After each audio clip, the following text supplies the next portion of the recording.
Assalamualaikum warahmatullahi wabarakatuh. Selamat datang kembali di channel Hikmah Misteri. Dan tentunya masih bersama saya Mas Nara. Apa kabar kalian semua? Semoga selalu baik-baik saja, sehat badannya, dilimpahkan rezekinya dan dihindarkan dari segala mara bahaya. Amin. Di kesempatan kali ini saya akan menceritakan sebuah cerita horor dengan judul Gadis Lintah, melanjutkan dari part kemarin. Oke, seperti biasa sebelum ke ceritanya, bagi kalian yang belum subscribe channel ini silahkan bisa subscribe dulu dan aktifkan lonceng notifikasinya agar kalian tidak ketinggalan cerita dari channel Hikmah Misteri yang akan selalu menggetarkan hati kalian. Dan jangan lupa juga untuk share and like. Oke, terima kasih, and so get ready to be haunted.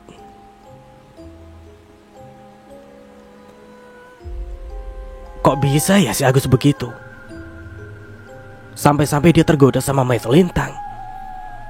Kalau sampai bininya tahu, pasti kasihan sekali.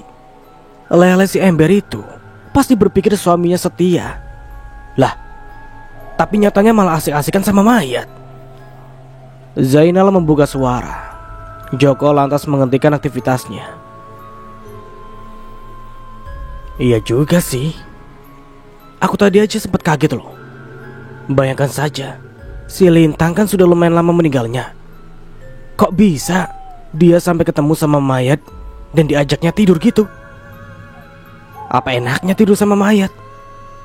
Malah akibatnya ya si Agus harus mati dempetan gitu, kayak dua sejoli yang gak bisa dipisahkan sama si Lintang. Kok aneh ya? Tukas Joko sesekali menghisap rokoknya. Kamu ngerasa gak sih? Selama Lintang meninggal, kampung kita ini menjadi tidak aman. Padahal sebelum-sebelumnya gak pernah begini loh. Aku yakin semuanya pasti ada hubungannya dengan Lintang. Zainal setengah berbisik. Joko manggut-manggut. Kalian yakin? Coba tanyakan saja semuanya sama kepala kampung kalian. Suara bentakan yang cukup keras berasal dari arah jenazah. Joko dan Zainal sontak menoleh. Dengan jelas mereka lihat Lintang menoleh ke arah mereka dengan tatapan tajam dan menyeringai.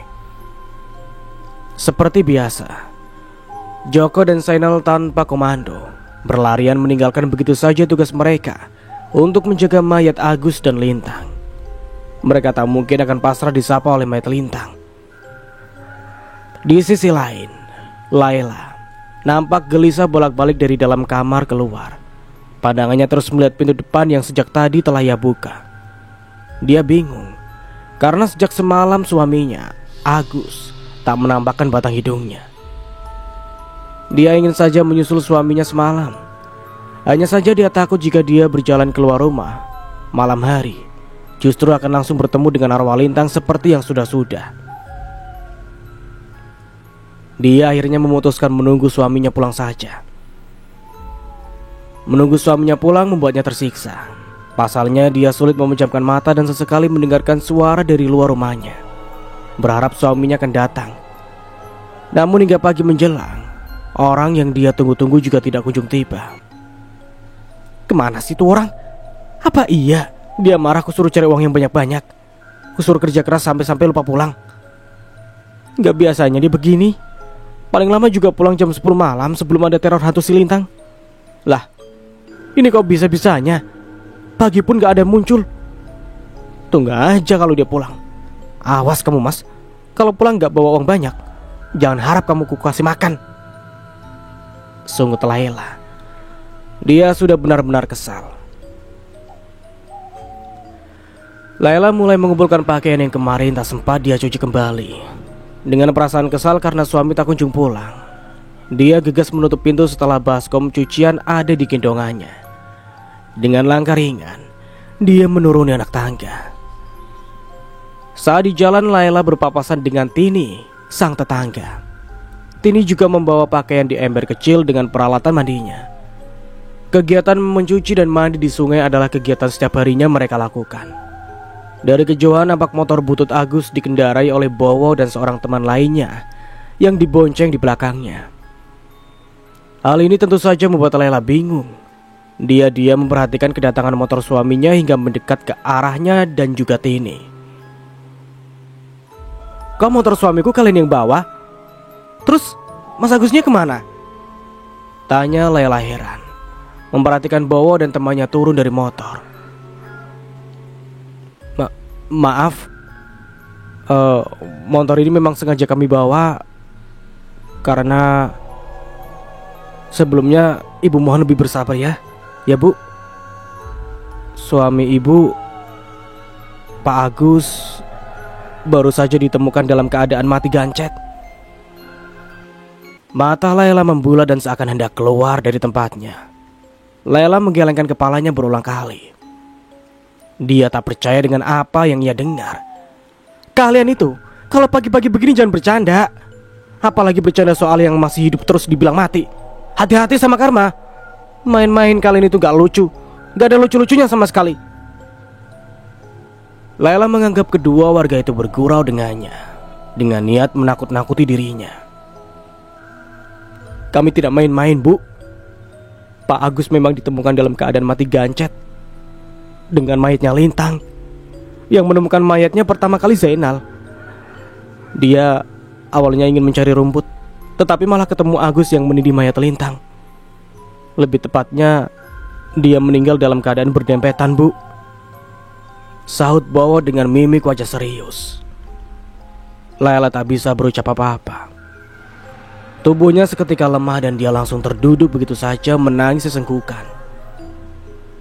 Tini dengan sigap turut menenangkan Laila, tetangganya yang terkenal dengan mulut embernya ini. Laila masih menangis. Tini memeluknya dan melihat ke arah Bowo dan temannya. "Jadi gimana sudah sekarang ini? Jenazahnya Pak Agus kapan Pak akan dibawa kemari?"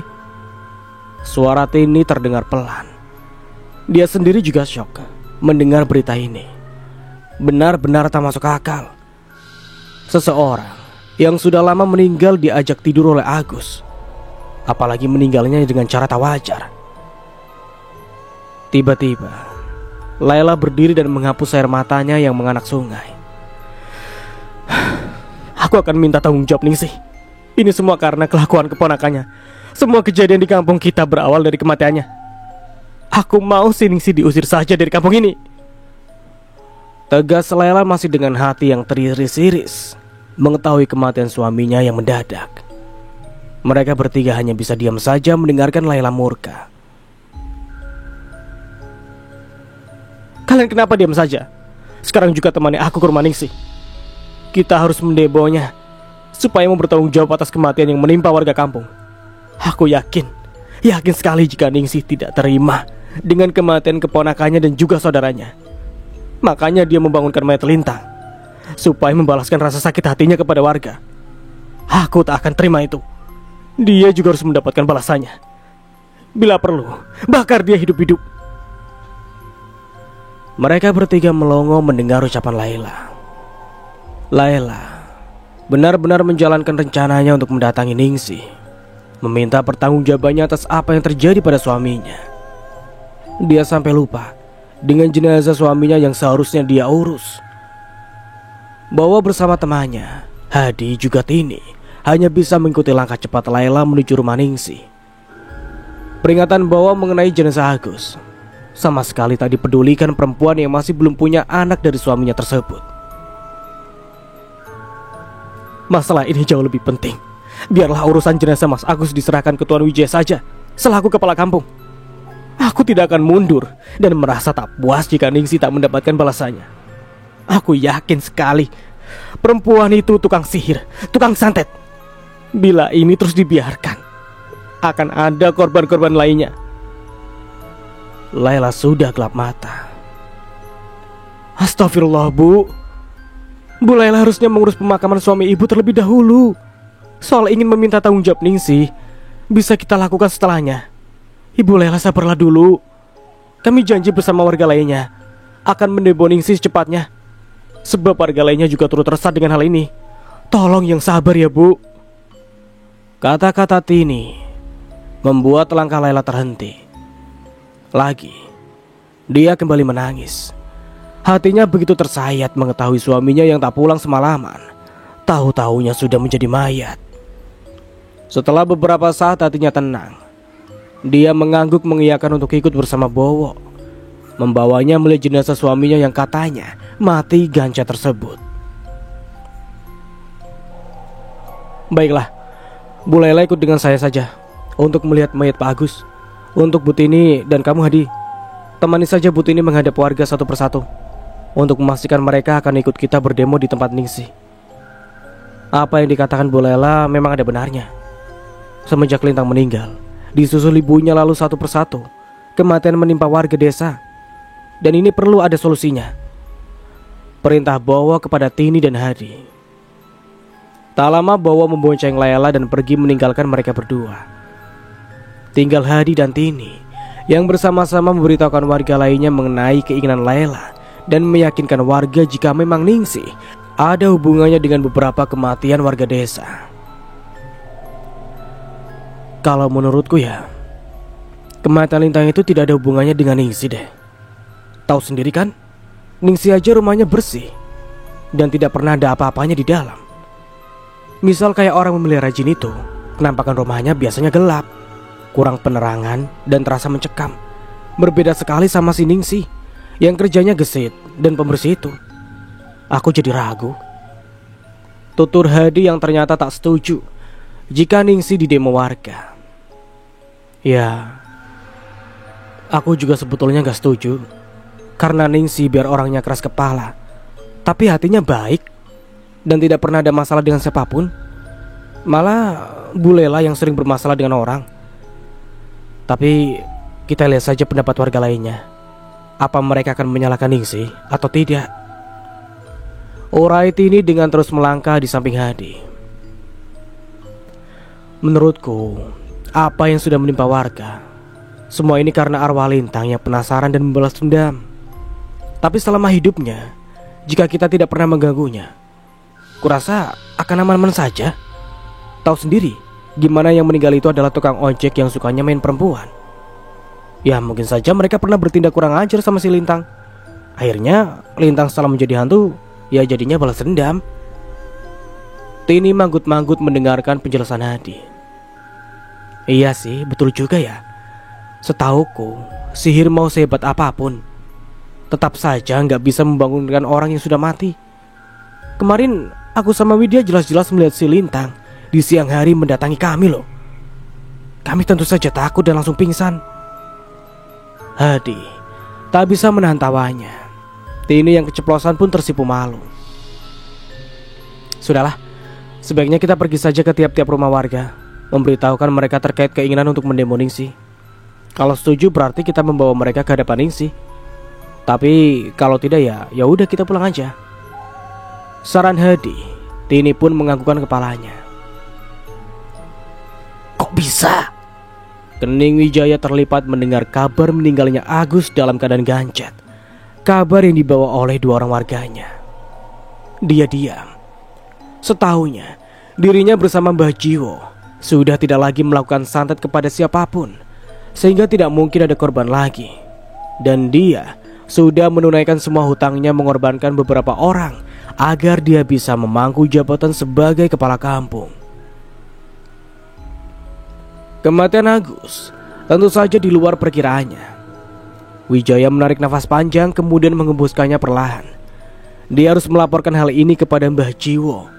Namun, tentu saja harus melihat kondisi jenazah Agus. Ia harus melakukannya karena dia sejatinya kepala kampung sekarang ini. Baiklah, ayo kita ke sana, ajak Wijaya. Wijaya mengeluarkan mobilnya. Sebagai orang kaya hanya dia yang punya mobil di kampung. Dua orang warganya tadi masuk ke dalam mobil. Perjalanan kurang lebih setengah jam saja. Wijaya lantas turun dari mobil diikuti kedua warga yang melapor. Begitu Wijaya sampai, tak lama Bowo juga Lela sampai di tempat. Bersama-sama masuk ke tempat kejadian. Kenapa bisa terjadi seperti ini? Tanya Wijaya kepada Bowo. Kami sendiri juga tidak tahu tuan. Tadi pagi ada Zainal yang menemukan jenazah Agus sudah dalam keadaan mengenaskan. Sebaiknya tuan lihat sendiri aja nanti. Begitu sampai, Bowo memperhatikan sekitar. Joko sama Zainal mana? Bukannya mereka tadi disuruh berjaga di sini? Dasar mereka itu. Bowo menggeleng-gelengkan kepalanya. Layla yang duluan melihat kondisi mayat suaminya yang bertindihan dengan mayat Lintang. Layla mengambil kayu kecil yang ada di sekitar, lalu dengan cepat menghantamkan kayu tersebut ke tubuh dan wajah Lintang. Astaga, Bu! Bu, sabar, Bu! Lintang sudah menjadi mayat begini pun ibu serang. Wijaya juga Bowo begitu kaget melihat apa yang dilakukan oleh Layla. Dengan sigap Bowo mengambil kayu dari tangan Layla. Biar saja, sudah mati pun masih merasakan membuat suamiku ikut mati di tangannya.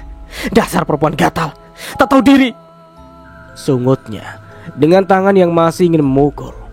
Namun Bowo menahannya. Ingat, Bu, semua kejadian ini tidak akan terjadi jika hanya Lintang saja yang melakukannya sendiri. Ibu jangan hanya tahu menyalahkan saja. Salahkan juga suami ibu yang mau-maunya tidur sama mayat begitu. Biarpun Lintang cantik, kalau sudah mati, siapa yang masih mau dengannya kecuali suami ibu? Wijaya buka suara. Dia nampak jengkel melihat kelakuan Layla.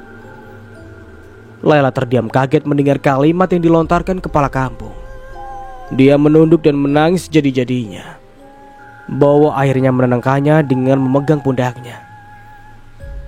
Ingat, Bu, apa yang sudah digariskan sama Tuhan, entah kita suka atau tidak, pastilah itu terjadi. Sebaiknya ibu mengikhlaskan saja apa yang sudah terjadi pada suami ibu. Bowo mengingatkan.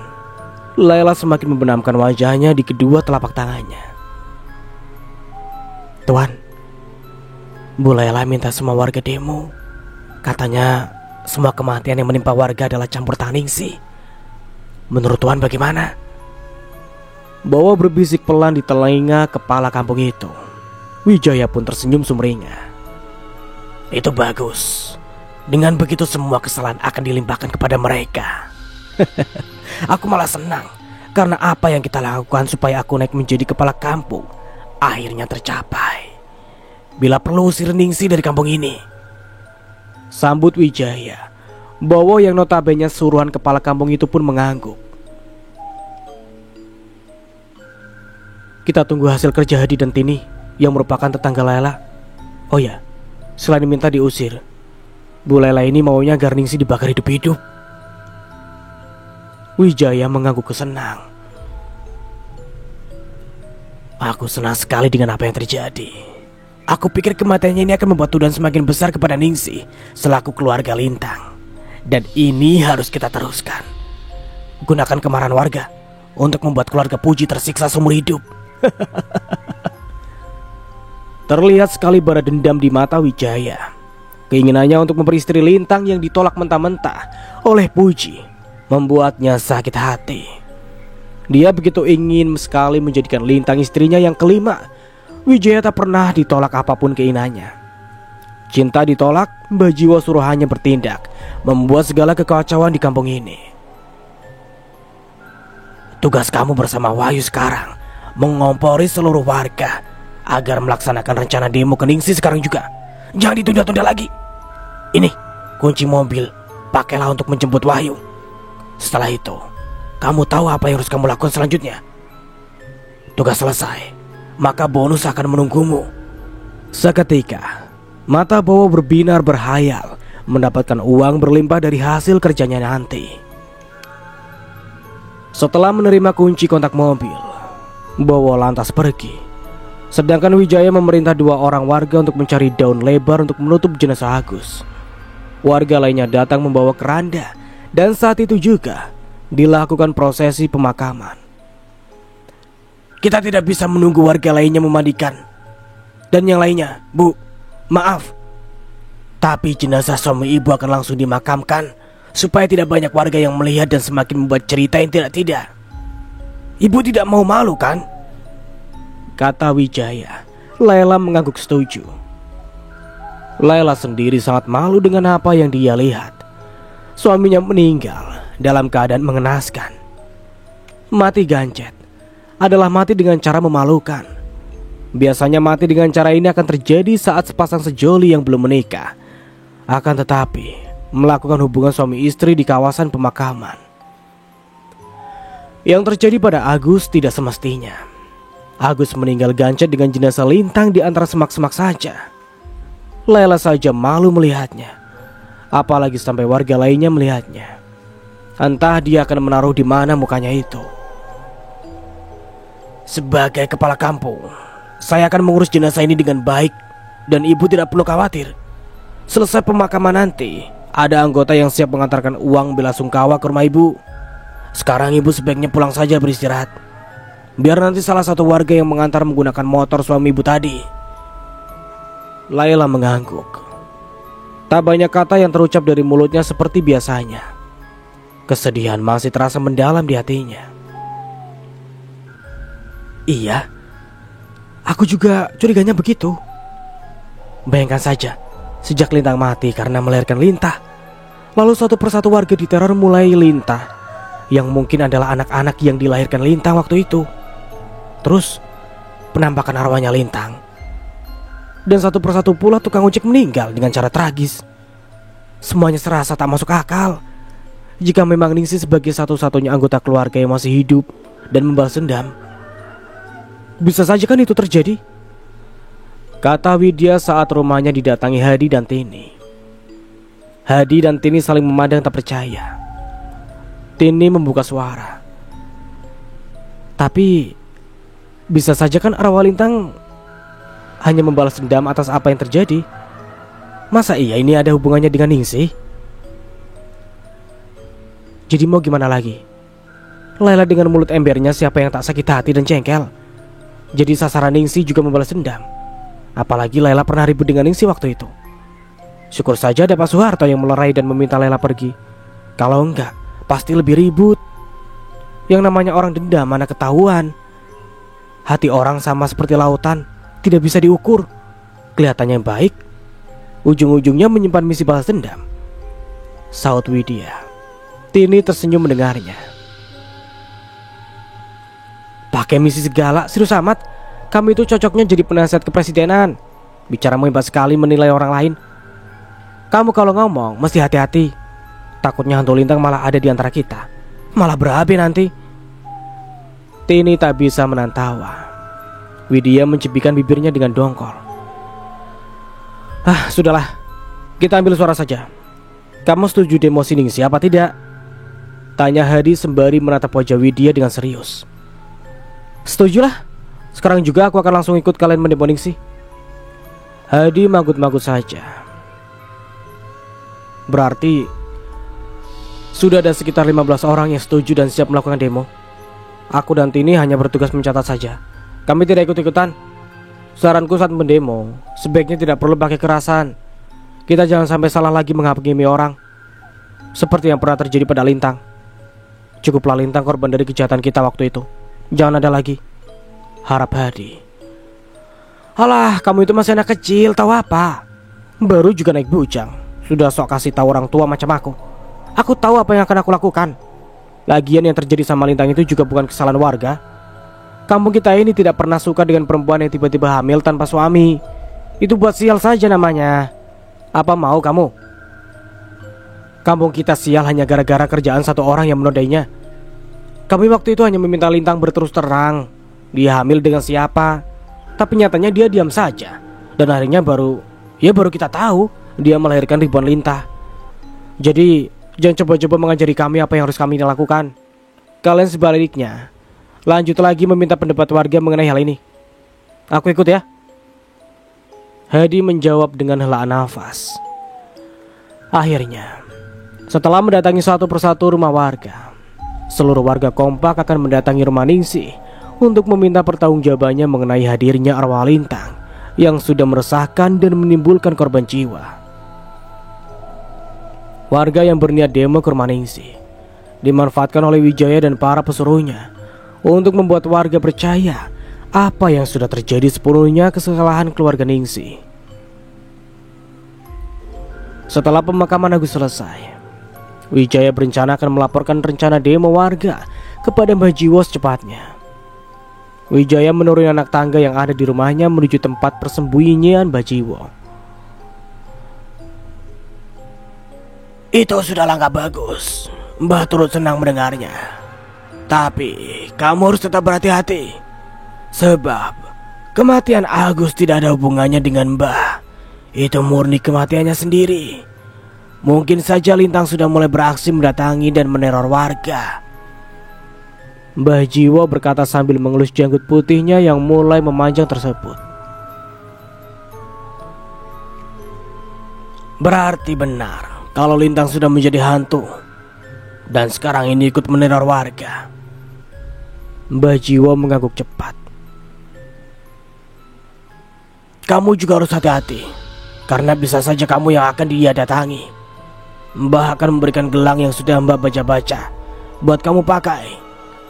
Jadi arwah gadis lintah itu tidak bisa menjangkaumu. Kamu akan aman selama kamu memakainya. Wijaya menerima gelang hitam berulir dari Mbah Jiwo, kemudian menggunakannya. Dia sendiri cukup takut mendengar jika arwah lintang datang untuk membalas dendam, dan dia mungkin salah satu yang menjadi sasarannya. Dia tak ingin nasibnya sama dengan Agus, mati gancet. Aku akan pakai terus gelang ini, Mbah. Terus selanjutnya apa yang harus aku lakukan, Mbah? Wijaya bertanya memastikan. Kamu harus berpura-pura bertindak sebagai kepala kampung yang menetralkan keributan yang dilakukan warga saat demo nanti, supaya citramu sebagai kepala kampung tetap terjaga. Dan jangan lupa bawa terus tongkat yang Mbah berikan ke kamu. Dengan tongkat itu semua warga akan menuruti semua maumu. Perintah Mbah Jiwo. Wijaya lantas pamit untuk melaksanakan misi selanjutnya. Wijaya melangkahkan kaki menaiki anak tangga menuju ruang tengah yang ada di rumahnya. Dia menunggu datangnya warga yang melapor mengenai demo yang akan dilaksanakan warga, berbekal informasi dari bawah sebelumnya. Wijaya benar-benar berterima kasih sekali kepada Laila, istri Agus yang memberikan ide demo kepada warga. Keinginan Laila untuk mengusir bahkan membakar Ningsih hidup-hidup adalah impian Wijaya menghancurkan keluarga Puji sehancur-hancurnya. Mas, minum kopi dulu. Sejak pagi kamu mengurus pemakaman Agus sampai-sampai lupa minum kopi. Sosi, istri keempat Wijaya, datang membawakan kopi hitam untuknya. Sosi menyerahkan gelas kopi ke tangan suaminya dengan senyum manisnya. Susi dinikahinya setahun yang lalu. Susi baru lulus sekolah waktu itu, dan utang bapaknya yang menumpuk membuat Susi menjadi jaminan pelunasan utang bapaknya. Susi termasuk istri yang masih fresh, karena Wijaya masih mencari istri lainnya untuk memuaskan dan melayani setiap kebutuhannya lagi nanti. Wijaya menyeruput kopi dengan begitu khidmatnya. Susi yang ada di sampingnya tersenyum menyeringai. Ningsih, keluar kamu! Jangan kamu sembunyi! Suara ramai di depan rumahnya, tepatnya rumahnya Puji, adiknya, membuat Ningsih terperanjat. Begitu Ningsih keluar, warga sudah banyak berkumpul persis di halaman rumah. Mereka memegang obor di tangan. Wajah mereka juga tak ramah sama sekali. Ningsih mengurutkan alisnya bingung. Ini ada apa? Kenapa kalian tiba-tiba datang rame-rame ke sini? Tanyanya tak mengerti. Alah, nggak usah kamu seperti kera-kera dalam perahu, pura-pura tak tahu. Kami kesini ingin meminta tanggung jawabmu atas kematian warga kampung yang mati berturut-turut. Bowo pertama membuka suara. Betul itu. Karena sihirmu itulah membuat arwah lintang bangkit, meneror warga sampai-sampai banyak menimbulkan korban jiwa. Sebut saja si Tejo, Imam, Sukardi, dan terakhir si Agus yang ditemukan tadi pagi oleh warga sini. Wahyu tak mau kalah.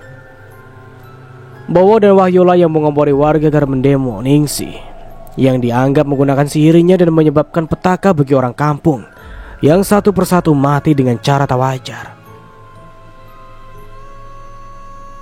Usir aja dia dari kampung ini, usir!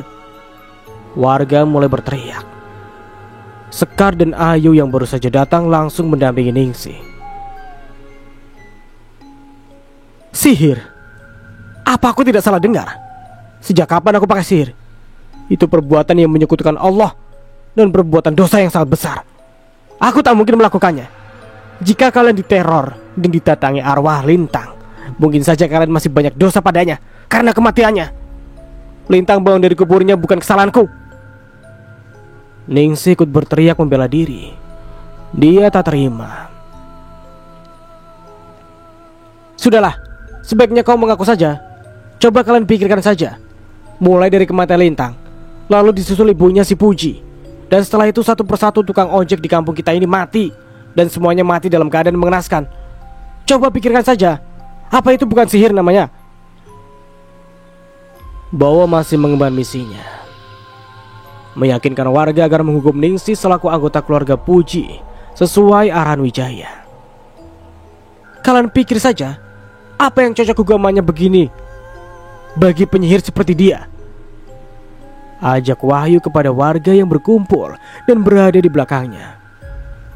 Gantung saja, bakar saja, usir saja dari kampung ini, bikin sial saja. Sekar dan Ayu merapat dan memegang pundak Ningsih yang ketakutan. Terlihat sekali warga mulai beringas dan terus berteriak. Mereka sangat membenci Ningsih atas apa yang terjadi. Di saat genting, datanglah Soeharto ditemani Suwandi, Zainal, dan juga Joko. Tunggu, kalian tidak bisa seenaknya main hakim sendiri. Apa yang dituduhkan kepada Ningsih belum tentu benar. Memangnya kalian bisa membuktikannya? Jangan sampai kejadian yang menimpa Lintang karena tuduhan kalian yang tidak beralasan membuat korban jiwa lagi. Tegas Soeharto. Sebagai mantan kepala kampung, dia masih punya wibawa. Tapi, Pak Harto, kita bisa melihat arwah Lintang yang terus meneror warga dengan banyaknya lintah yang menyerang rumah-rumah.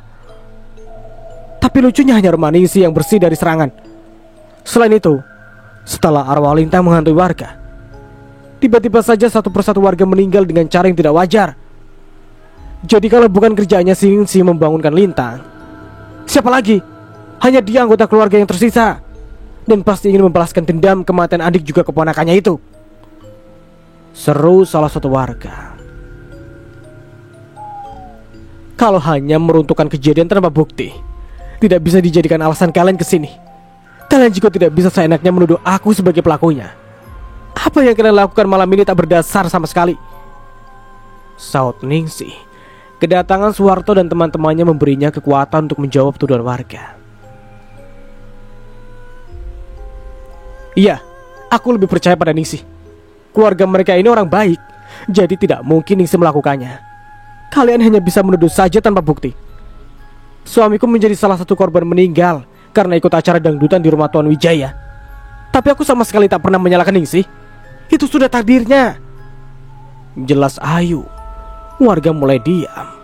Bowo dan Wahyu saling memandang. Tetap saja Ningsih harus bertanggung jawab karena pengakuan salah satu warga yang menjadi korban keganasan Lintang. Justru mengakui sehari sebelum kematiannya.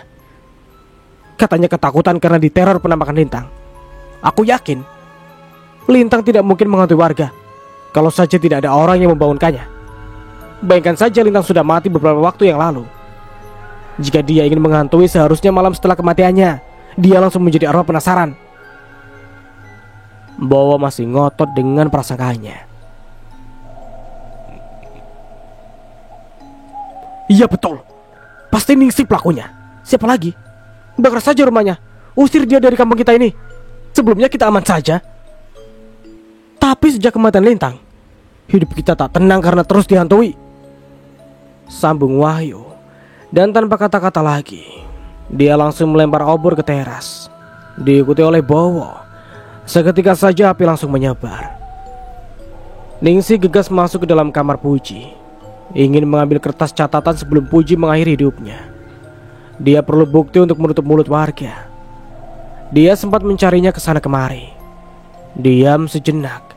Setelahnya dia baru ingat menyisipkan kertas tersebut di bawah tilam milik adiknya itu. Begitu dia keluar, api sudah mulai menyebar hampir melahap terasnya. Dengan dibantu Sekar juga Ayu, Ningsih keluar dari rumahnya. Warga langsung diam menyaksikan api perlahan melahap rumah kenangan Puji bersama Lintang. Hei, Mau kemana kamu? Mau kabur ya? Kata Wahyu ingin mencegat Ningsih. Akan tetapi Soeharto menghalangi. Dia memberi isyarat meminta Joko, Suwandi juga Zainal membawa Ningsih ke tempat yang aman. Sedangkan Soeharto sebisa mungkin menghalangi warga yang ikut-ikutan ingin menghakimi Ningsih. Sekar dan Ayu masih setia menemani Ningsih yang lari dari kebingasan warga. Kalian sudah semena-mena membakar rumah Puji. Kalian masih tidak puas lagi. Kalian bisa kulaporkan ke polisi karena main hakim sendiri. Sudah puas kalian membakar rumahnya.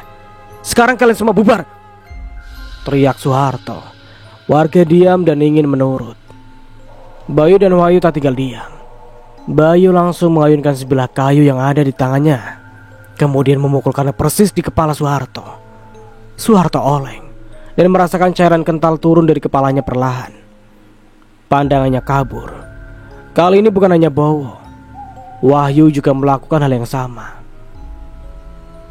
Dari kejauhan, Ningsih hanya bisa melihat pengorbanan yang dilakukan oleh Soeharto tanpa bisa berbuat apa-apa. Kemarahan warga begitu memuncak sehingga mereka tak peduli lagi. Tak terasa air matanya mengalir begitu saja. Ya Allah, tolonglah kami, gumamnya pelan di antara tangisnya. Soeharto memegang kepalanya yang terasa berdenyut nyeri. Tetesan darah terus mengalir dan mulai membasahi sebagian wajahnya. Pandangannya mulai mengambur dan langkahnya terhuyung ke belakang. Bowo dan Wahyu nampak begitu emosi sehingga tak lagi memikirkan bagaimana kondisi Soeharto yang sudah hampir semaput.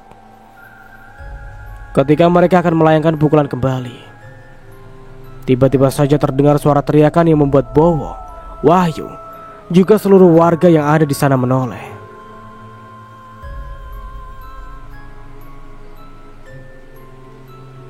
Kalian terlalu berani pada orang yang tak berdaya. Suara teriakan terasa begitu menggema di antara riuhnya suara warga. Suara api yang terus menjalar rumah Puji. Lintang. Bowo dan Wahyu kompak berkata dengan terbata-bata. Di depan seluruh warga, arwah Lintang berdiri dengan wajah pucat.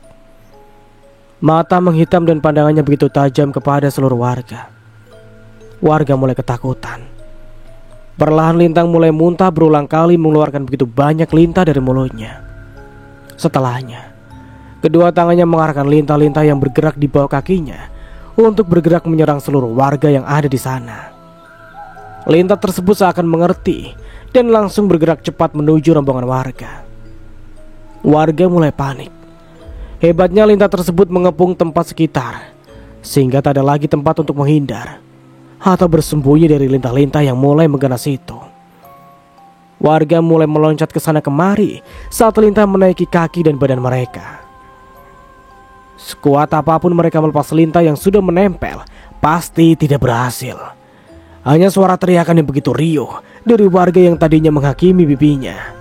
Seperti arwah Lintang tidak tinggal diam melihat kezaliman warga. Bowo dan Wahyu yang menjadi provokasi dalam demo warga kali ini tidak hanya diserang pada tubuh saja, tapi juga lintah masuk ke hidung, mulut, hingga matanya. Teriakan mereka begitu menyayat hati. Pergi, sakit. Teriakan mereka begitu nyata dan menyayat hati. Warga yang melihat mereka berdua bergidik ngeri. Dengan kesaksian mereka dengan kelas, Bowo dan Wahyu yang tadinya beringas, kini tak berdaya berusaha melepaskan ganasnya lintah yang sudah memenuhi tubuh dan wajah mereka. Setelah beberapa lintah memaksa masuk ke dalam lubang wajah keduanya, tak lama mereka pun tumbang, mati mengenaskan. Warga semakin ketakutan melihat serangan lintah yang tidak ada habis-habisnya. Soeharto masih bisa melihat beberapa menit kejadian tersebut sebelum dirinya benar-benar tidak sadarkan diri. Lintang melihat rumah yang dia tempati selama puluhan tahun habis tak tersisa. Air matanya mengalir begitu saja.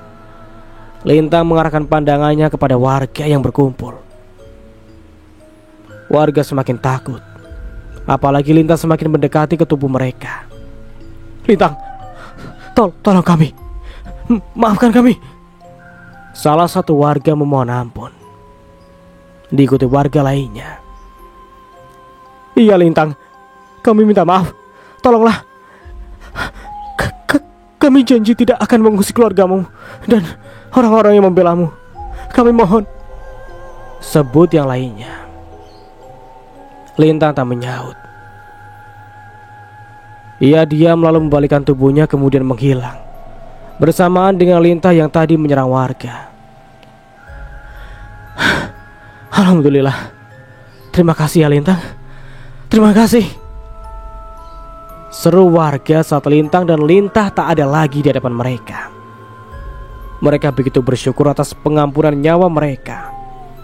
Bowo dan Wahyu yang begitu menantang juga ingin menghabisi nyawa Soeharto. Harus menanggung akibatnya, yakni meregang nyawa persis di hadapan mereka. Dengan mata terbelalak dan mulut yang menganga lebar, Lintang masih bermain-main di wajah dan tubuh mereka. Nampaknya Lintang masih menjalankan misi menghabisi nyawa mereka sampai ke puncaknya. Lintang tersebut seakan tak puas harus menghabisi seluruh darah yang masih tersisa di tubuh keduanya. "Pak Soeharto sepertinya masih hidup. Sebaiknya kita tolong dia," ucap salah satu warga. Yang lain pun setuju. Sebanyak 2 orang bertugas membopong Soeharto dan mengantarkannya pulang ke rumah agar mendapatkan perawatan dari adik-adiknya.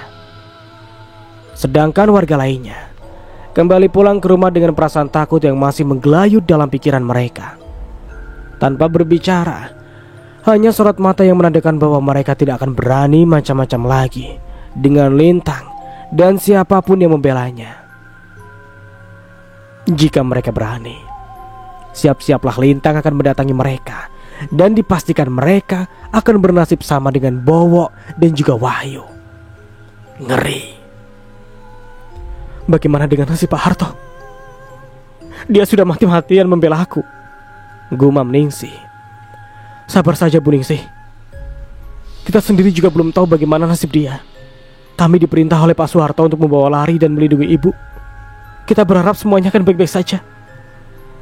Ningsih, Sekar, Ayu juga Suwandi dan Hadi bersembunyi di tengah hutan. Mereka menunggu dan memastikan keadaan aman. Ningsih tak menyangka jika dirinya dituduh yang bukan-bukan oleh warga, dan dia tidak tahu apa yang menjadi pemicunya, sehingga dengan terang-terangan dia menjadi pelakunya. Padahal selama ini Lintang, Puji dan dirinya adalah korban dari kekejian warga yang sukanya menuduh sembarangan.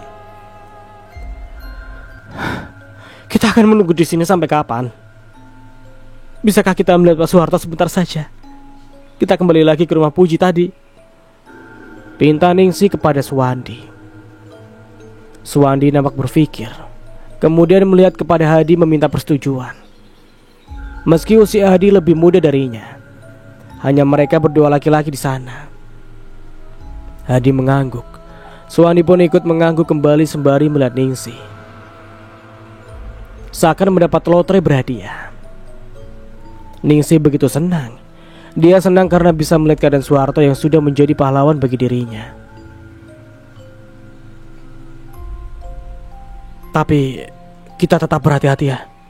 Kamu lihat sendiri tadi bagaimana keganasan warga, terutama anak buah Tuan Wijaya. Kita sendiri tidak tahu bagaimana nasib Pak Harto saat ini. Semoga saja dia baik-baik saja, harap Suwandi.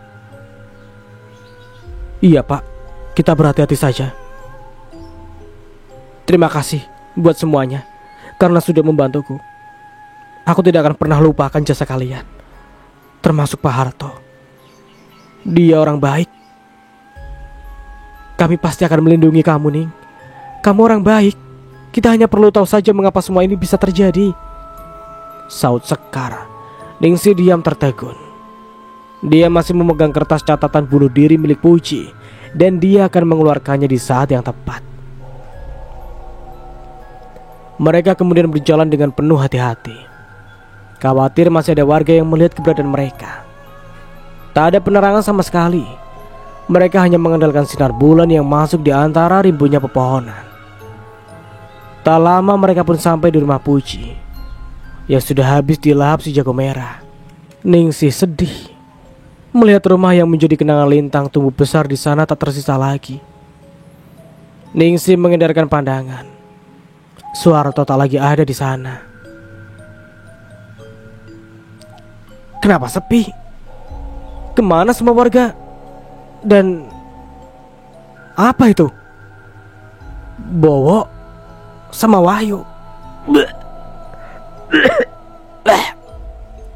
Ningsih muntah begitu saja melihat jasad Bowo dan Wahyu yang terlihat kurus dan hanya menyisakan kulit pembungkus tulang. Rahang dan struktur gigi terlihat begitu saja. Lintah masih saja keluar dari beberapa bagian tubuh mereka. Ya ampun, apa yang terjadi pada mereka? Menakutkan. Kira-kira di mana Suharto ya? Tukas Wandi. Sebaiknya kita cari saja ke rumahnya. Mungkin saja tadi Pak Harto sempat melarikan diri dan warga juga bubar setelah melihat rumah Puji habis. Terang hadi. Semua setuju dan mereka meninggalkan tempat itu menuju rumah Suharto, mantan kepala kampung. Baguslah kalau rumah si Puji itu habis dibakar warga. Karena itulah yang aku mau. Mereka habis tak tersisa. Sebut Wijaya dengan wajah sumringah. Tapi Tuhan, si Bowo dan Wahyu menjadi korban keganasan Lintah yang tiba-tiba saja muncul saat mereka berdua akan menghabisi Pak Suharto semalam. Lapor Abbas, salah satu petugas keamanan. Abbas sendiri tak senang dengan cara memimpin Wijaya. Namun apalah dayanya, hanya aparatur yang siap mengabdi kepada siapa saja yang menjadi kepala kampung. Dia sendiri semalam hanya melihat dari kejauhan saja apa yang terjadi, tanpa bisa berbuat apa-apa. Dia sendiri tidak berani ikut untuk menengahi keganasan warga yang mengamuk membakar seluruh rumah Puji dan memukuli Suharto. Beruntung saat mereka terdesak oleh ribuan lintah yang terus menyerang. Warga memohon ampun dan dengan mata kepalanya dia melihat lintah memaafkan mereka yang meminta ampun dan menghilang begitu saja bersama para lintah yang sebelumnya dia muntahkan. Abbas melongo melihat kejadian tersebut. Setelah kejadian itu, dia sendiri langsung lari terbirit-birit pulang ke rumah, bersembunyi dalam sarungnya, memastikan hari berubah pagi, dan barulah dia melaporkan kejadian semalam kepada kepala kampung yang terkenal berbini banyak itu. Kenapa bisa semua itu terjadi? Kenapa bisa ada serang lintah lagi? Padahal aku tak menyuruh Mbak Jiwo membuatnya. Wijaya keceplosan. Abbas kaget mendengarnya. Maksud Tuan? Serangan lintah selama ini bukan dari arwah lintang. Tapi Abbas tak menyelesaikan kalimatnya. Wijaya melotot ke arahnya. Hei, jangan sekali-sekali kamu memberitahu hal ini kepada warga lainnya. Ingat ya, kalau sampai itu terjadi, maka kamu akan bernasib sama dengan Tejo, Imam, dan Sukardi. Paham kamu? Abbas hanya bisa menganggukkan kepalanya takut. Abbas menunduk dan dirinya diam sambil memikirkan betapa kejamnya kepala kampung ini. Ternyata dialah pelakunya selama ini, ingin memberitahukan hal ini pada orang lain. Dia takut dengan ancaman Wijaya.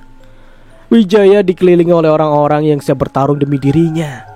Hanya dengan memberikan tumpukan uangnya, semua warga akan mudah tunduk di hadapannya. Abbas pasrah. Daripada dia menjadi bulan-bulanan dan korban selanjutnya. Tidak Tuan. Tuan jangan khawatir. Saya akan menyimpannya rapat-rapat rahasia Tuan, jawab Abbas terbata-bata dan suara pelan. Bagus, ini bagianmu.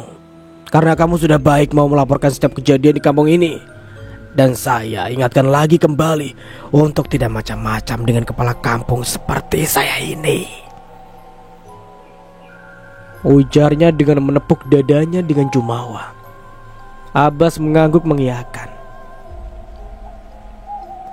Abbas selalu menerima uang segepok yang dia sendiri tidak tahu berapa jumlahnya. Kemudian pamit pergi. Dalam perjalanan, Abbas bertemu dengan rombongan Ningsih dan teman-temannya. "Dari mana Pak Abbas?" tanya Ningsih. Abbas terlihat melamun. Pak Abbas?" sapa Ningsih sekali lagi. Maaf saya melamun. Kalian sendiri dari mana?" Abbas mengalihkan topik pembicaraan. "Kami dari rumah Pak Harto, menjenguk dan bersembunyi di sana semalam. Kasihan Pak Harto, dia mengalami luka yang cukup parah, terutama di kepalanya. Syukur aja ada Pak Suwandi bersama kami, sehingga Pak Wandi selesai mengobatinya. Dan sekarang Pak Harto beristirahat memulihkan lukanya," ungkap Ningsih begitu antusias menjelaskan. Abbas merasa sedih terhadap nasib mantan kepala kampung yang mati-matian membela Ningsih dan keluarganya. Hanya saja Abbas kali ini lebih bersimpati pada keluarga Ningsih dan orang-orang yang turut membelanya. Mereka benar selama ini, dan permainan Wijayalah membuat kekacauan di kampung ini. Dia yakin semua dilakukan Wijaya untuk meraih pucuk pimpinan di kampung mereka. Syukurlah kalau kepala kampung kita itu masih selamat. Saya mendengar dari warga kalau Pak Soeharto terluka, sementara Wahyu sama Bowo katanya jadi korban serangan lintah. Dan mereka melihat arwah lintang semalam muncul di tengah demo warga." Ningsih mengangguk membenarkan. Dia sudah menjadi mantan kepala kampung. Pak, Bapak sepertinya sudah lupa kalau kepala kampung kita sekarang itu Tuan Wijaya ya. Iya Pak, kami juga mendengarnya begitu dari mulut Pak Harto. Aku sendiri tidak menyangka keponakannya itu akan muncul dan menolong Pak Harto. Sepertinya arwah lintang penasaran dan masih ada tanggungan di dunia, sehingga dia muncul. Tolong kita sama-sama mendoakan ya. Ya Pak, agar arwah lintang bisa tenang. Abbas mengaminkan ucapan Ningsih.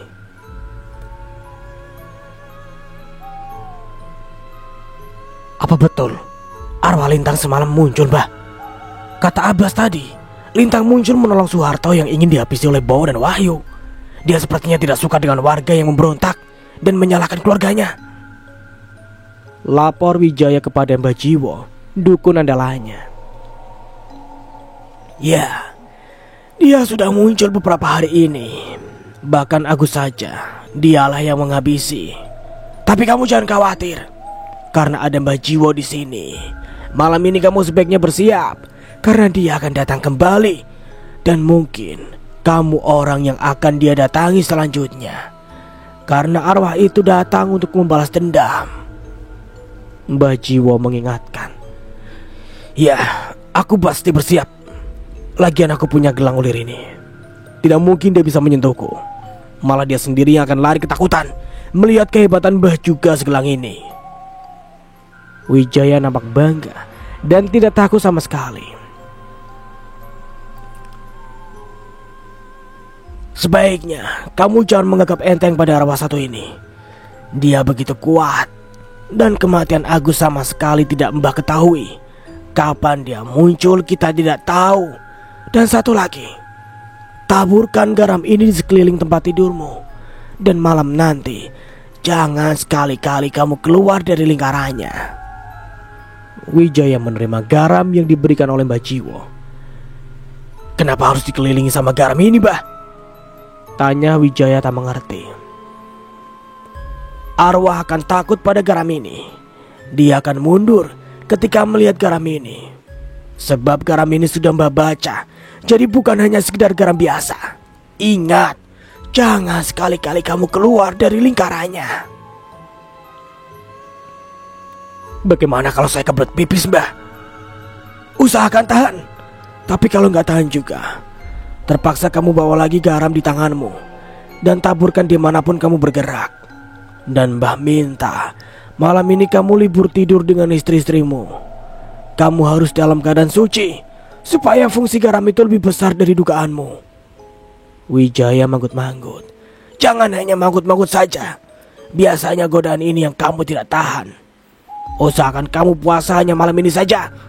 Karena malam ini malam penuh rembulan. Arwahnya begitu kuat. Malam ini kita harus melawannya sampai dia benar-benar musnah.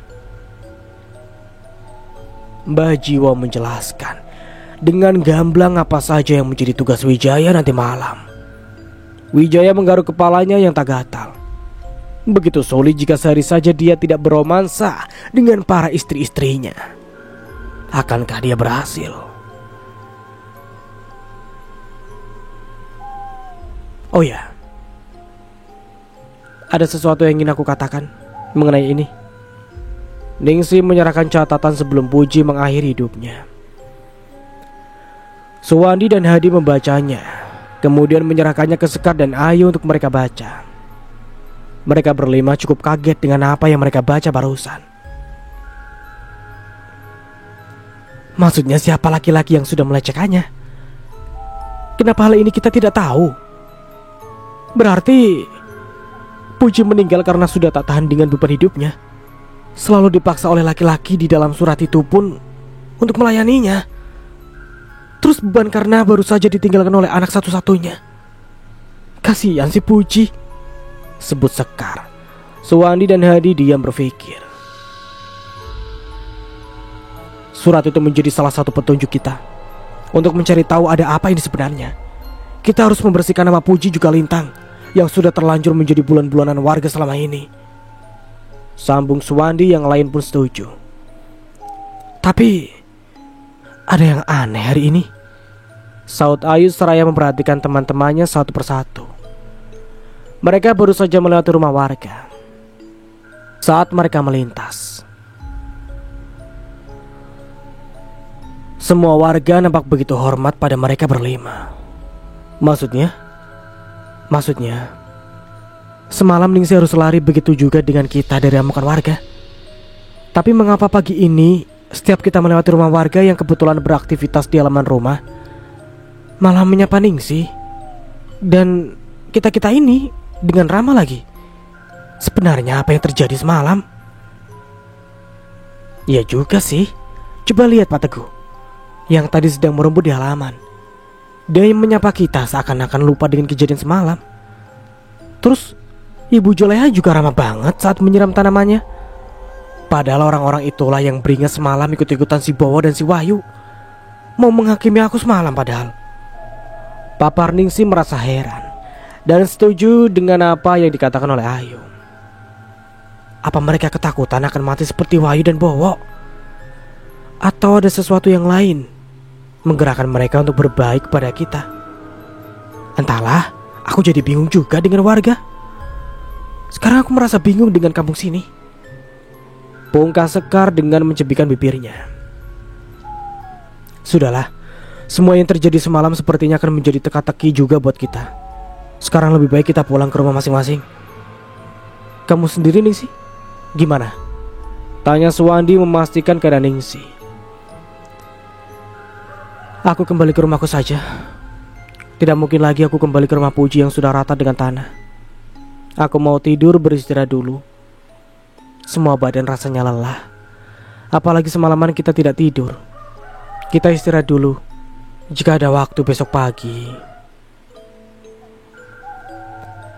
Ya, kita bertemu lagi untuk membahas soal catatan dan mungkin ada informasi baru yang kita dapatkan. Semua setuju dan akhirnya bubar. Jelang maghrib, Susi, istri keempat Wijaya, baru saja menyelesaikan ritual mandinya. Setelah membalut pakaiannya dengan jarik, dia lantas melangkah masuk ke dapur. Saat melewati jendela dapur, matanya melihat dengan jelas penampakan arwah Lintang yang berada di luar jendela. Lebih tepatnya dekat pohon pisang yang sedang menatap tajam ke arah dirinya. Susi ketakutan. Matanya terus menatap Lintang, tapi mulutnya tidak bisa mengucapkan apa-apa. Tak lama dia pun pingsan. Hanya sebentar dan tidak ada orang di rumah Wijaya yang menyadarinya. Susi bangun dan lantas mengambil cangkir dan membuatkan kopi hitam untuk suaminya. Pandangannya terlihat kosong. "Diminum dulu kopinya, sayang." Susi mengangsurkan secangkir kopi hitam yang dia buat ke tangan Wijaya yang sedang tiduran di dalam kamar. Wijaya menerima dan menyeruputnya secara pelan. Mata Wijaya terasa mengantuk.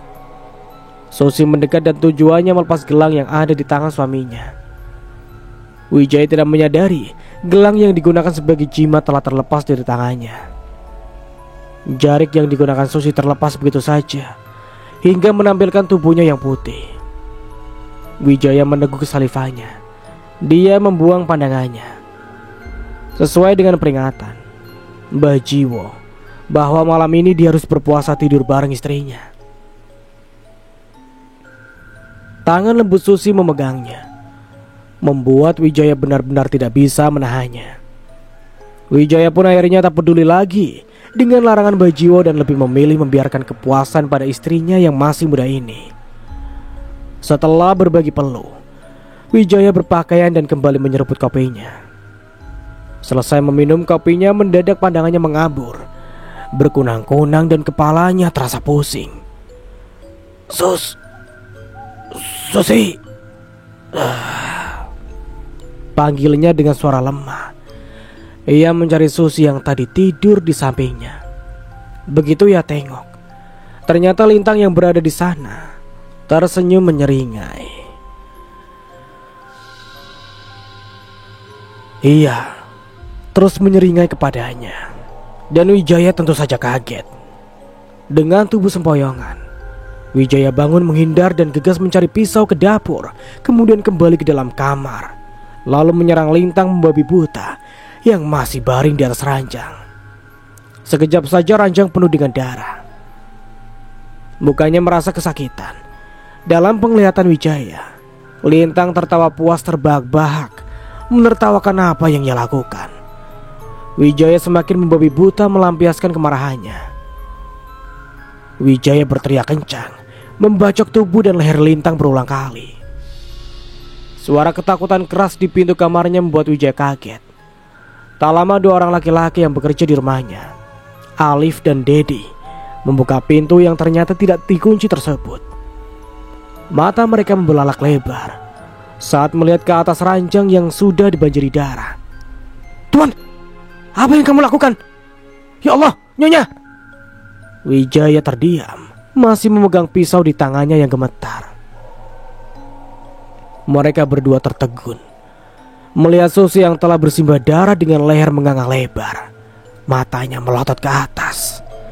Istri keempat kepala kampung itu meregang nyawa, dan orang yang justru menghabisi adalah suaminya sendiri. Tak lama para ART lainnya pun berdatangan. Alif dan Dedi meminta para ART mengumpulkan orang dan melaporkan hal ini kepada polisi. Alif dan Dedi bersiaga jika sewaktu-waktu Wijaya melakukan hal yang bisa melukai, membahayakan nyawa orang lain serta memastikan tidak kabur. Tuan, tolong lepaskan pisaunya, Tuan. Nyonya Susi sudah meninggal," bujuk Alif sambil terus memperhatikan Wijaya yang terlihat linglung. Dia Lintang, bukan Susi, bukan istriku," ucap Wijaya terbata-bata. Dia masih memandangi Susi. Dia pasti tak menyangka semua yang dilihatnya adalah Lintang berubah menjadi Susi kembali. Berselang beberapa menit, dua orang petugas kepolisian datang untuk mengamankan Wijaya. Dari mulutnya terus meracung menyebutkan nama Lintang berulang kali. Sekejap saja, apa yang terjadi pada Wijaya menjadi bahan tontonan warga. Warga mulai kasak-kusuk berbisik, "Kasian sekali nasib si Susi ya. Nikah sama Tuan Wijaya niatnya membayar hutang orang tuanya, malah dihabisi sama kepala kampung. Kok Tuan Wijaya tega amat ya? Coba dengar. Dia nyebut-nyebut nama Lintang terus. Jangan-jangan dia maunya memberi istri Lintang, tapi gak kesampaian, dan akhirnya Susi yang menjadi korban." Wijaya memandang kosong ke depan dan terus menyebut nama Lintang juga Puji. Wijaya juga tak memberikan perlawanan, bahkan terlihat pasrah. Begitu dia mengangkat wajahnya dan memperhatikan banyaknya warga yang menonton tubuhnya yang penuh noda darah. Bukannya marah, dia malah tersenyum layaknya orang tidak waras. Kalian tahu, arwah Lintang membalas dendam padaku karena aku sudah melecehkan ibunya berulang kali. Selain itu, aku meminta Lintang menjadi istriku yang kelima. Hanya saja Puji menolakku. Makanya aku santai dia biar hamil Lintang. Dan kalian semua pasti langsung menuduh dia hamil dengan laki-laki lain kan? Kalian semua warga memang bodoh. Bodoh sekali. Kalian semua mau saja aku tipu. Aku menjadi penolong kalian. Padahal akulah yang membuat semua kekacauan ini. Dasar warga bodoh dan miskin. Kalian malah memilihku menjadi kepala kampung. Wijaya masih terus tertawa saat digiring ke dalam mobil. Astaga, ternyata dia biang keroknya selama ini. Dasar kepala kampung sialan, rutuk warga. Sebelum polisi tadi membawa Wijaya, Alif dan Dedi berteriak kencang bersama dengan datangnya mobil ambulan. Beberapa orang petugas langsung masuk ke rumah Wijaya untuk mengevakuasi mayat Susi, istri keempat Wijaya yang baru saja meregang nyawa. Warga masih saja berkumpul dan menonton, meski beberapa petugas telah memasang tali pembatas supaya warga tidak ikut campur urusan kepolisian. Tak lama, mobil ambulan pergi mengantar jenazah Susi menuju rumah sakit. Sedangkan mobil polisi yang akan membawa Wijaya pun bersiap meninggalkan TKP. Pak polisi! Mobil yang sempat dinyalakan mesinnya kini dimatikan. Alif dan Dedi menghampiri mobil, kemudian Alif mendekat ke salah satu jendela mobil yang telah terbuka. Di bawah tanah ada sebuah ruangan, dan di dalamnya banyak sekali kulit binatang, toples-toples dengan air berwarna merah. Entah itu apa. Apa bisa Pak polisi melihatnya? Sebutnya kepada salah satu petugas bernama Bambang. Terlihat pada bordiran nama di bajunya. Alif sendiri sudah tahu keberadaan ruang bawah tanah tersebut. Hanya saja mereka sangat takut pada Wijaya, sehingga lebih memilih diam. Namun Alif dan Dedi nampak tak takut lagi dengan ditangkapnya penguasa kampung tersebut. Warga masih berkumpul mencuri dengar, ingin tahu apa yang dikatakan oleh Alif. Tak lama Bambang pergi melihat yang dikatakan oleh Alif. Sementara petugas lainnya menjaga Wijaya yang tangannya telah terborgol di dalam mobil dan masih tertawa tidak jelas. Mereka masuk ke dalam rumah dan benar mendapati sebuah ruangan bawah tanah. Setelah melalui anak tangga yang cukup panjang, akhirnya mereka sampai di sana dan menemukan barang yang cukup aneh. Apa di sini ada yang ditinggal, Pak? Alif berpura-pura bertanya, sementara Bambang masih fokus memperhatikan sekeliling. Tak lama dia mengangguk. Meski masuk ke dalam ruangan ini perdana bagi Alif, dia sendiri penasaran. Ini ada cerutunya. Sepertinya rokok ini baru saja dibakar. Dan kelihatannya di sini seorang laki-laki yang ditinggal. Mereka masih terus mencari. Tiba-tiba saja terdengar seperti suara orang yang melangkah berat, terseret, dan suaranya begitu nyata sekali. Alif dan Bambang saling menoleh. Kemudian mereka mulai mencari arah suara. Begitu perlahan mereka berjalan menuju jalan layaknya terowongan. Sekitar 15 langkah mereka menyadari telah mengikuti seorang perempuan berambut panjang yang terlihat dari posisi belakang sedang menyeret seorang laki-laki tua yang nampaknya sedang tertidur. Alif menyipitkan matanya. Lintang, gumamnya. Lintang, siapa dia? Tanya Bambang sembari memperhatikan Alif yang fokus memperhatikan Lintang di depan mereka dengan mulut ternganga. Dia sudah meninggal bulan lalu. Alif menjawab singkat. Bambang mengerutkan keningnya. Apa yang dia lakukan? Bambang bertanya lagi. Dia menyeret dukun yang biasa dipakai oleh Tuan Wijaya. Mbah Jiwo namanya. Sepertinya Lintang membalas dendam terhadap apa yang sudah terjadi pada dirinya dan ibunya. Pak polisi tadi dengar sendiri kalau Tuan Wijaya sudah melecehkan ibunya, kemudian menyantet Lintang agar hamil lintah, dan dituduh warga telah hamil dengan laki-laki lain, terang Arif. Di zaman sekarang ini, kalian masih percaya ya adanya hantu?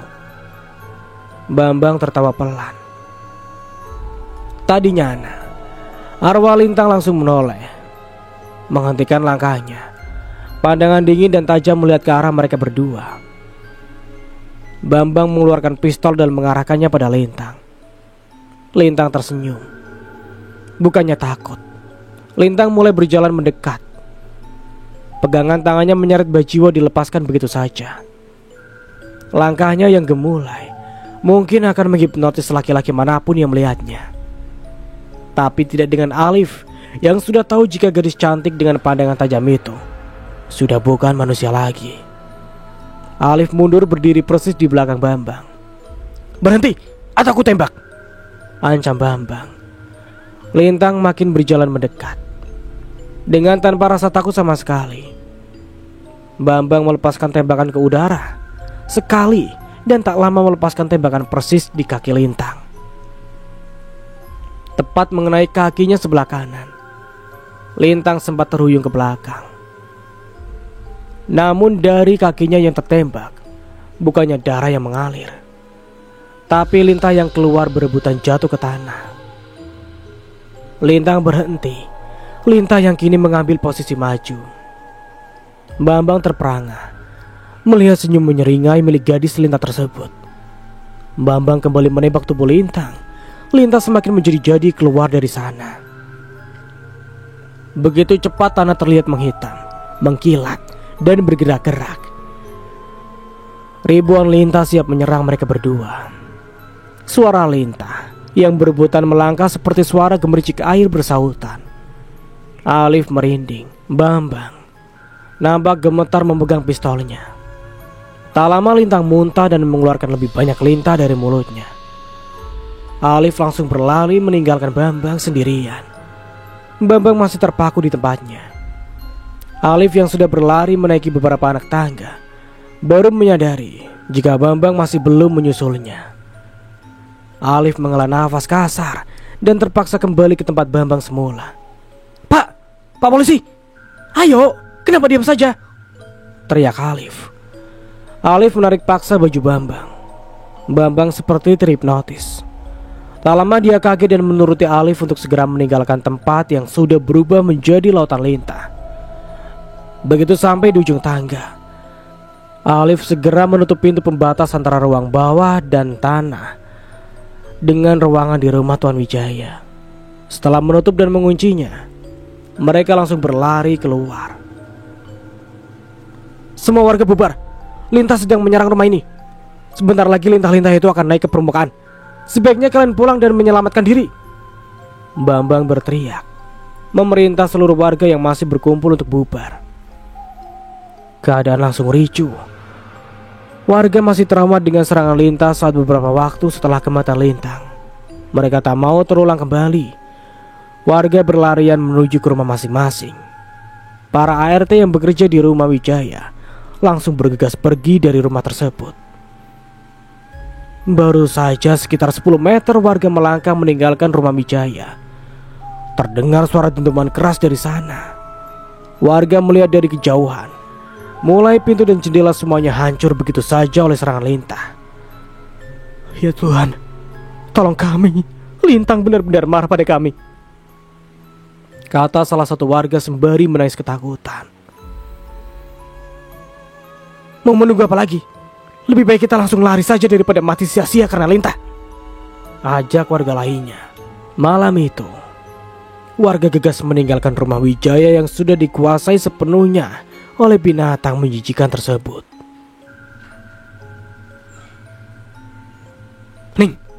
Ningsih, kata Katanya kejahatan Tuan Wijaya semuanya terbongkar. Dia membunuh istrinya, Susi, terus mengaku di depan semua warga saat akan dibawa polisi. Sekar dan Ayu dengan lari tergopoh-gopoh melapor ke Ningsih mengenai apa yang terjadi. Maksudnya apa? Kejahatan Tuan Wijaya apa? Kalian ngomongnya satu persatu, aku gak paham, cecar Ningsih kebingungan. Maksudnya, kepala kampung sialan itu ditangkap karena sudah membunuh Susi. Entah dia kerasukan.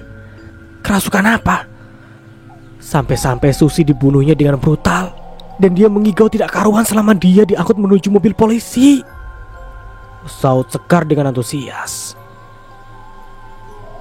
Iya, dan kamu tahu igauannya? Dia bilang kalau dia yang selama ini sudah melecehkan Puji.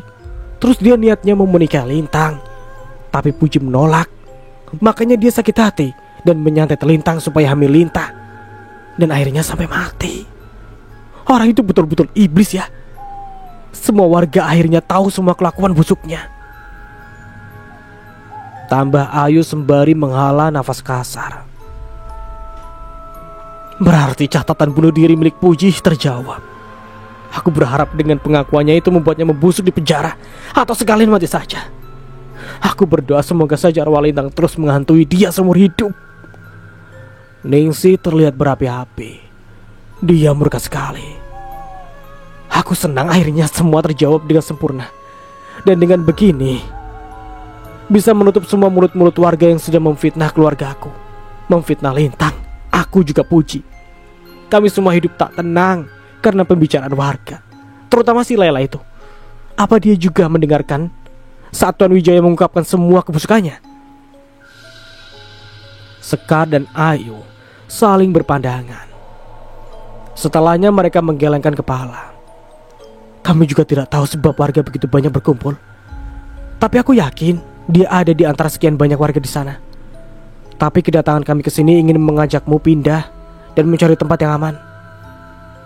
Tadi semua warga berlarian karena dikejar sama lintah-lintah yang sudah hampir memenuhi kampung. Cepatlah, kamu ambil barang yang sekiranya penting. Kami berdua sudah siap. Tinggal kamu saja lagi. Ningsih baru sadar dan memperhatikan kedua kawannya telah memegang tas kain ukuran sedang di tangan mereka. Ayolah, kita harus segera pergi, ajak Sekar lagi. Ningsih lalu masuk ke dalam rumah dibantu oleh kedua temannya untuk beberes pakaian dan mengambil sedikit barang yang penting untuk dibawa. Tak banyak sehingga tak memakan waktu yang lama. Bagaimana dengan Pak Soeharto? Dia masih sakit. Kita harus menjemputnya, saran Ningsih. Kedua temannya setuju. Mereka pun menjemput Soeharto yang ternyata sudah bersiap ingin meninggalkan kampung sama seperti mereka. Saat mereka melangkah ke jalan desa, warga sudah banyak berkumpul dan masing-masing mereka dengan wajah cemas membawa barang seadanya, bersiap untuk pindah dari kampung yang telah mereka tinggali selama bertahun-tahun. Di antara sekian banyaknya warga, ada Layla di sana. Dia berjalan menunduk melihat Ningsih. Ningsih tahu Layla pasti sudah mendengar semuanya. Dia yang sejatinya musuh terbesar Ningsih pasti malu karena sudah menjadi provokator kampung. Kamu ikutan pindah, Layla? Ningsih sengaja memperbesar volume suaranya. Bukannya menjawab, Layla malah berlari menghindar. Ningsih, Sekar dan Ayu tertawa. Tawa mereka tiba-tiba terhenti saat melihat gunung lintah yang persis ada di hadapan mereka. Warga ketakutan, begitu juga dengan Ningsih dan kawan-kawannya. Pak Soeharto, apa yang akan kita lakukan sekarang ini? Semua lintah sudah mengepung kita. Bagaimana ini? Warga mulai panik, dan Soeharto hanya bisa diam berpikir. Dia sendiri juga kebingungan. Sebaiknya kita mundur dulu. Kita bisa pakai jalan dari hutan sebelah sana. Semoga saja di sana aman, tunjuk Soeharto. Warga beramai-ramai mengikuti petunjuknya. Malam itu, lintah begitu ganas dan bergerak cepat dari biasanya. Mereka melompat semakin cepat sehingga warga kewalahan dan mereka berlari cepat agar tidak disusul oleh binatang hitam mengilat tersebut. Percepat lagi kita berlari. Sebentar lagi Lintahnya menyusul. Kita harus berusaha sampai ke hutan itu.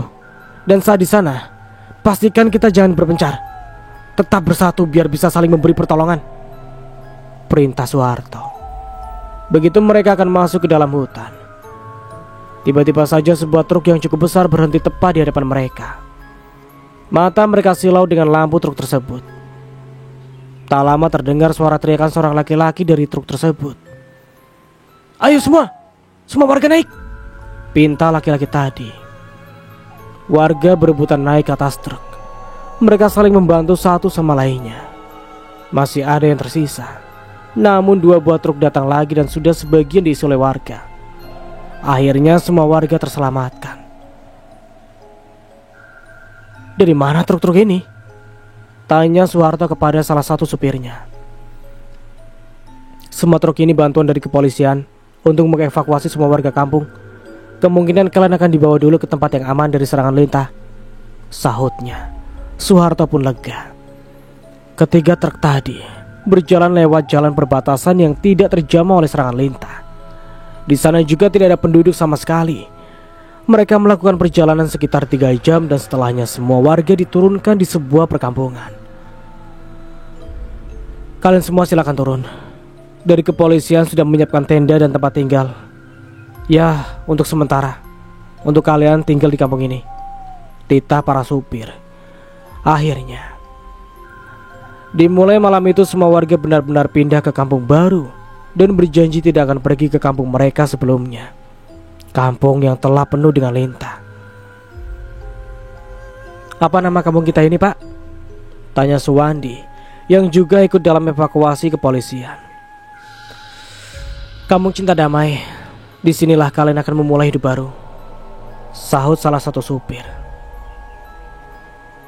"Apa kabar Tuan Wijaya sekarang ini ya?" Soeharto penasaran bertanya langsung pada Bambang, polisi yang ikut menangkap Wijaya sebulan yang lalu. "Dia akan dipindahkan ke rumah sakit jiwa karena setiap malam mengganggu para tahanan yang lain. Sebab dia terus berteriak ketakutan, seakan melihat hantu. Dan sudah kedua kali dia kedapatan kami ingin mengakhiri hidupnya dengan mengikir sikat gigi menjadi runcing dan berusaha menusuknya di urat nadinya.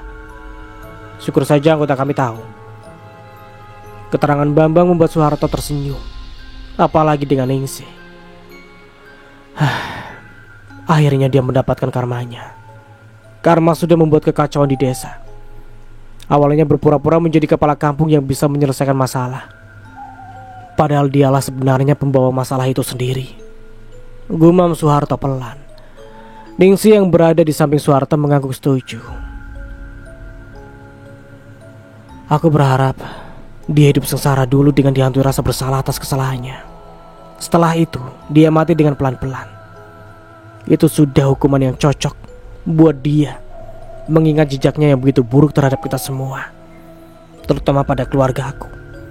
Bersyukur saja aku tak sempat menjadi korbannya," tutur Ningsih sembari memandang kosong ke depannya. Tahun 1995. "Ku dengar kau mau ambil KKN di desa Cinta Damai. Mau pulang kampung kamu?" tanya Rio kepada Gwen, sahabatnya. Gwen mengangguk antusias. "Ya, di sana aku akan menemui ibuku. Aku minta KKN ke sana karena kangen sama keluarga. Selain itu aku juga mau melihat langsung kampung Lintah yang tak jauh dari desaku," saut Gwen. "Kampung Lintah? Kok namanya aneh?" Rio mengerutkan keningnya. "Sebenarnya aku juga sering melewati kampung itu dulu. Hanya saja aku tak tahu jika kampung itu namanya Kampung Lintah. Aku justru tahu karena sudah kedua kalinya aku bermimpi bertemu dengan cewek cantik yang katanya tinggal di sana."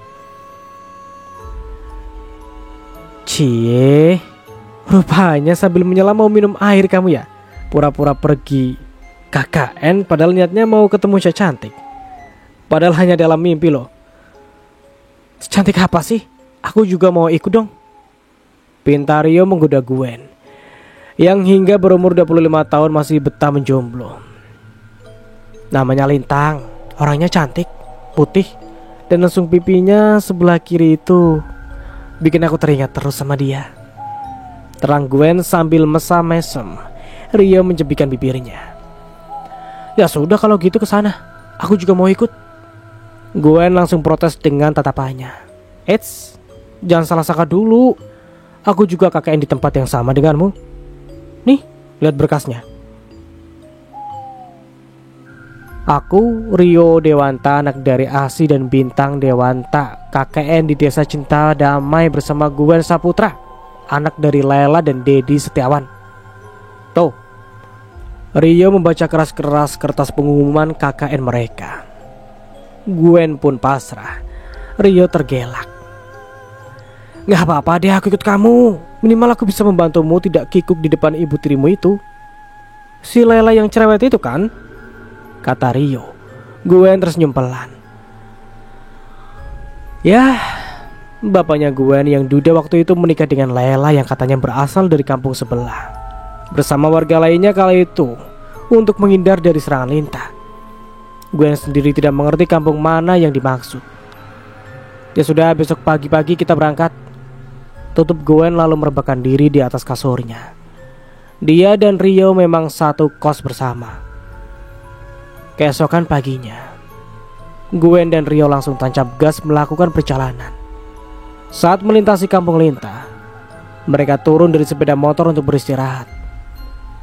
Dari kejauhan, cewek cantik yang sering dilihatnya dalam mimpi melambai dan berjalan perlahan menghampirinya. Hei, kamu Lintang kan? Tanya Gwen. Gadis cantik tersebut tersenyum sangat manis sambil mengangguk. Mereka tak sadar sedang berhadapan dengan gadis Lintah yang mati akibat melahirkan ribuan lintah 20 tahun yang lalu. Dan cerita pun selesai. Oke, semoga kita bisa mengambil hikmahnya dari cerita di atas. Seperti biasa, ambil sisi positifnya dan buang sisi negatifnya. Dan dari saya tentunya mohon maaf bila ada salah kata atau dalam penyampaian cerita. Akhir kata, wassalamualaikum warahmatullahi wabarakatuh. Sampai jumpa di video berikutnya. Bye bye.